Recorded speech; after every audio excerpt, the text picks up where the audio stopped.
Kawanya Nagara Pandamondang Dino lerek konang sirum soro petang bakang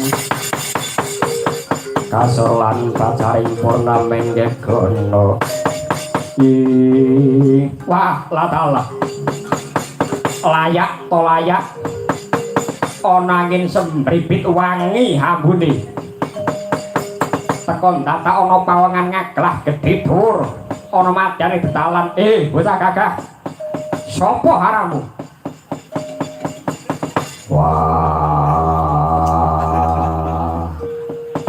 Warakudara aranku Warakudara dasar Prayoto bae takon sapa kang dadi jejulukmu tambuh panjenengan ingsun Prabu Sura Brama Diraja Sara ing timbul tawanan Prabu Sura Brama Diraja dasar Prayoto dene mburi wingi kabeh para kadang Narendra ayo duwe karep apa temeke proses iki lho kepengin sapa temporan Prabu Bisawarna duwe karep apa karep kang winadi apa kowe kepengin mateni Prabu Bisawarna minger keblate yen to menungso wani bakal mateni para Prabu Bisawarna Ratu kang Binetara Ratu kang becik budine wah yen ngono kowe uga minangka dadi palangku yen kowe pengen slamet uripmu kowe kumpul karo aku bakal mulya uripmu bakal ndak kanthi mrengkeng saka peratan praja sing lho aku minangka satriya ning praja kudu tumindak kang bener yen to patra apa ngono kuwi aja to Prabu Bisawarna Warakudara ayana wah kelakon dodok dabrak mutah getih parapku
Raden mawi tirtaning kasabaran Raden wonten wigatos menapa dene paduka kepareng daya diniya kelawan Prabu Bramadiraja menika Raden kepareng ngluwari penandhangipun Raden. Wah Ratu Pratapa